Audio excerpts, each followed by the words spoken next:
4টা হাঁস, 35টার থেকে এখন মাত্র 4টা হাঁস আছে।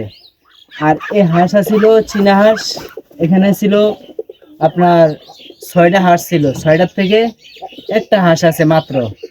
ঠিক আছে, 6টার থেকে একটা হাঁস আছে, আর এখানে 35টার থেকে 4টা আছে।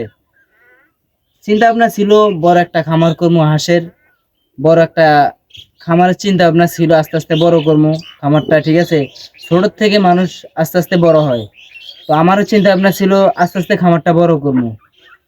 তো ভাগ্য খারাপ থাকলে যা হয় আর কি। এখন মনে করেন মানে হাঁসের একটা রোগ আছে, সবাই জানেন। ঠিক আছে, অনেক খামারিদের দেখলাম মানে হাঁসের রোগটা এসে মনে করেন অনেকের অনেক হাঁস মারা গেছে। ঠিক আছে, আর এই বসন্তকালে মনে করেন অনেক হাঁস মারা যায়। ঠিক আছে, এই বসন্তকালে অনেক হাঁস মারা যায় এবং একটা হাঁসের রোগ আসে। আর এই বসন্তকাল আসার আগেই আপনারা সব সময় চিন্তা করবেন হাঁসের ওষুধ খাওয়ানোর। ঠিক আছে, বসন্তকাল আসার আগে আপনারা সবসময় হাঁসের ওষুধ খাওয়াবেন, হাঁস আর কবুতর এই জিনিসের মনে করেন একটা রোগ আসে। তো আমার চিন্তা ভাবনা ছিল আমি বড় একটা খামার করবো, কিন্তু আসলে হয় নাই। যাই হোক, আল্লাহ সবসময় যা করে ভালোর জন্যই করে। আল্লাহর দ্বারা লাখ লাখ শুক্রিয়া, তারপরে শুক্রিয়া আদায় করি। আল্লাহ সবসময় যা করে সবকিছু আল্লাহ ভালোর জন্যই করে।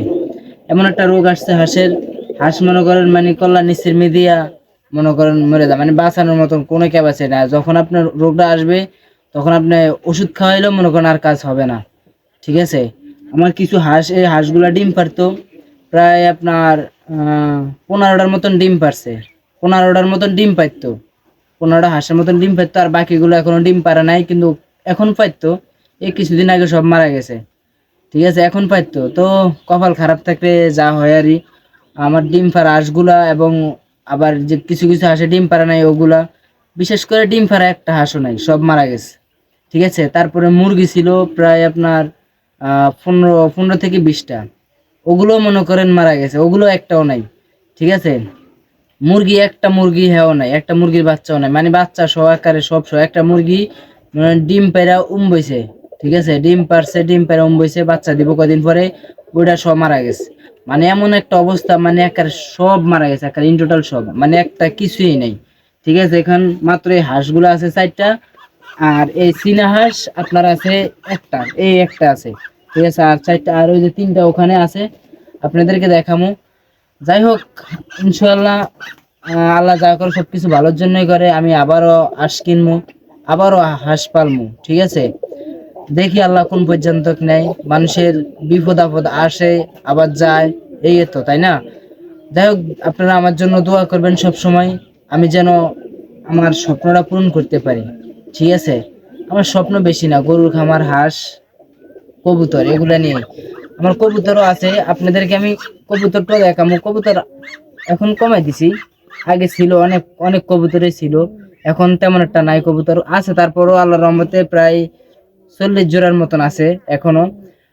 আশা আছে মনে করেন এই যে হাঁসের, যে এটা হলো হাঁসের খামার, এটা হলো হাঁসের ঘরটা, উপরে কবুতর ফালি, এই যে দেখতেছেন জাল, এটার উপরে কবুতর আর নিচে হাঁস ফালি। ঠিক আছে, তো চিন্তা ভাবনা আছে এখানে অর্ধেক মনে করেন দিছি কবুতরের ঘর, আর অর্ধেক এমনি খালি। তো আর কিছুদিন পরে আশা আছে পুরাটার ভিতরে কবুতরের ঘর দিমু, আর নিচে পুরাটা তো হাঁসের ঘরই। ঠিক আছে, মানে আরো বলামু। তো আপনারা সবসময় আমার জন্য দোয়া করবেন এবং আমার সবসময় পাশেই থাকবেন ইনশাল্লাহ। আশা করি ভালো কিছু করতে পারবো যদি আপনারা দোয়া করেন, ইনশাল্লাহ। আর আমার এই হাঁসগুলোর জন্য দোয়া করবেন। এখানে মাত্র এখন 4টা আছে, আর এখানে একটা মাত্র আছে। তো চীনা হাঁস কিনবো আরো কয়েকটা দেখি, আর হাঁস কিনবো কিছুদিন পরে, আবার হাঁস কিনবো। আপনারা সবাই দোয়া করবেন। আর সবসময় এই বসন্তকাল আসলে সবসময় সবাই একটু সাবধানে থাকবেন। আর হইলো হাঁস মনে করেন, হাঁস মুরগির সবসময় বসন্তকাল আসার 1 মাস আগেই আপনারা ওষুধ খাওয়াই নেবেন। ঠিক আছে, আসার আগে মানে বসন্তকাল আসার আগে হাঁস মুরগির ওষুধ খাওয়াই নেবেন। আর আমি দেখছি মানে প্রত্যেক বছরে বসন্তকাল আসার আগেই এই হাঁস মুরগির রোগটা আসে। ঠিক আছে, আপনারা সব সময় হাঁস মুরগির বসন্তকাল আসার আগে, বলে আপনার হাঁস মুরগি সুস্থ থাক কিংবা অসুস্থ থাক, সব সময় আপনি সবগুলার ইন টোটাল সবগুলার ওষুধ খাওয়াই দিবেন।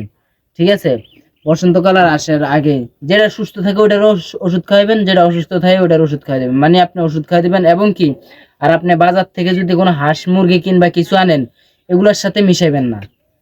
এগুলোর সাথে কখনো মিশাবেন না। যদি বাজার থেকে হাঁস মুরগি কিছু আনেন এগুলোর সাথে মিশাবেন না, ওগুলো আলাদা রাখবেন, এগুলো আলাদা রাখবেন। আর যে হাঁসটার মানে অসুস্থ হয়, যে হাঁস মুরগি যেটার অসুস্থ হয় ওটার সবসময় আলাদা করে নেবেন, আলাদা করে ওটার ওষুধ খাওয়াই দিবেন, আর ওটার লগে মিশাবেন না। ওটা জবরতা লাগি মনে করেন সুস্থ না হয়েছে অবস্থা লাগি মনে করেন কখনো ওটিনের সাথে মিশাবেন না, ঠিক আছে? তো আমার কথাটা মানে ভিডিওটা পর্যন্ত শেষ। আর সবাই একটু সাবধানে থাকবেন এই হাঁস মুরগি নিয়ে। অনেকের দেখছি অনেক বড় বড় খামারিদেরও দেখছি হাঁস মুরগি মারা গেছে, অনেক হাঁস মারা গেছে, ঠিক আছে? অনেকে বেজিং হাঁস পালে ওগুলা মনে করেন মারা গেছে, অনেকের মুরগি মারা গেছে, কবুতর মারা গেছে। যাই হোক, সব সময় এগুলো নিয়ে আপনারা একটু সাবধান থাকবেন আর সতর্ক থাকবেন। তো আল্লাহ হাফেজ।